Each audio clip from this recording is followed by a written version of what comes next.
In the dusty attic of his house, Neil stumbled upon an old wooden chest. Inside, buried beneath piles of forgotten memories, lay a mysterious, locked journal. Its cover shimmered with golden engravings, and its lock seemed to whisper a secret. But what was inside? Neil turned the journal in his hands, tracing the elegant patterns with his fingertips.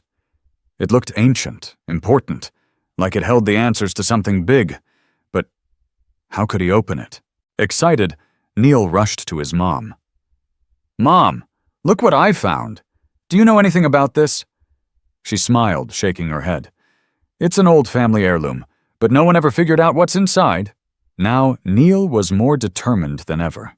Back in his room, Neil studied the lock carefully. He tried pulling it, twisting it.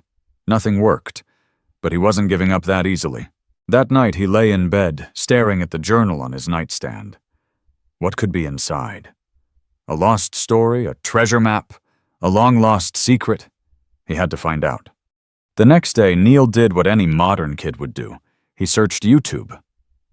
"How to pick a lock," he whispered, clicking on a tutorial. This is going to be easy. Or so he thought. Days turned into weeks. Neil tried everything, paperclips, hairpins, even magnets. He shook it, tapped it, whispered to it. But the stubborn lock refused to budge. Ugh, what kind of journal doesn't want to be opened? One night, Neil sat under his desk lamp, hairpin in hand, heart pounding. "This is it," he whispered. He twisted, wiggled, and click! His eyes widened. The journal had finally opened. Excitedly, he flipped open the cover and gasped. The pages were blank. Every single one. What? No secret message? No hidden story? Are you kidding me? Neil slumped in his chair, feeling completely cheated. Weeks of effort. For nothing?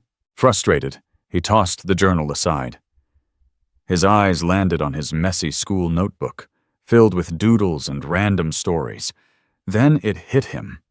He had been writing stories, his own stories, all along. And Neil flipped through his notebook.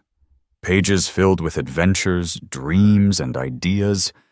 His fingers ran over an old note. "One day I will make something great." And suddenly, he understood. Taking a deep breath, Neil picked up a pen and wrote the first words in the journal. His words, his story, because the only real story worth reading is the one you write yourself. As he wrote, golden lights swirled around him, painting his imagination into reality. The journal wasn't a mystery to be solved. It was an opportunity, a blank canvas waiting to be filled with dreams. That night, Neil sat by his window, gazing at the stars. The journal lay beside him, now filled with the beginnings of his journey. And at that moment, he realized, life is the story you write. Moral of the story: honesty is the best policy, because the best stories are the true ones.